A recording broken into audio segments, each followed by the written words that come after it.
کہتے ہیں قادیانی مرزائی کہتے ہیں کہ خاتم النبیین کا یہ مطلب نہیں کہ آپ آخری نبی ہیں، نہ یہ کہ آپ کے بعد نبوت کا دروازہ بند ہے، بلکہ مطلب یہ ہے کہ آئندہ حضور صلی اللہ علیہ وسلم کی مور سے نبی بنا کریں گے۔ اول تو یہ ایسا جھوٹ ہے، یہ مولوی صاحب کے متعلق اتنی ان کی تحریروں میں واضح طور پر شہادت پائی جاتی ہے کہ جھوٹ بولتے ہیں۔ آئندہ کا لفظ اپنی طرف سے ڈالا ہے۔ کبھی بھی جماعت احمدیہ نے یہ نہیں کہا کہ خاتم کا یہ مطلب ہے کہ آئندہ بنا کریں گے۔ جماعت احمدیہ یہ کہتی ہے کہ خاتم کا مطلب یہ ہے کہ تمام انبیاء آپ کے فیض یافتہ ہیں اور ہر نبی پر آپ کی مہر تصدیق ہے۔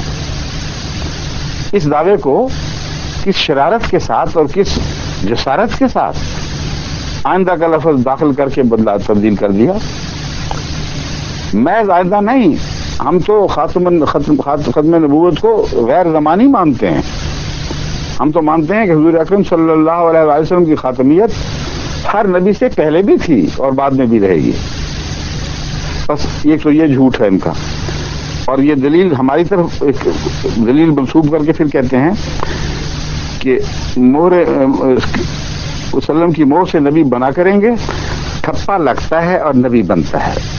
اب ان کے دماغ میں انہوں نے وہ فیصلہ آباد یا شنکر کی گلیوں میں کہیں دیکھا ہوگا نا، کپڑوں پہ ٹھپے لگ رہے ہیں، تو رسول اللہ صلی اللہ علیہ وسلم کے اوپر بھی اس قسم کا تبصرہ کرنے سے باز نہیں آتے۔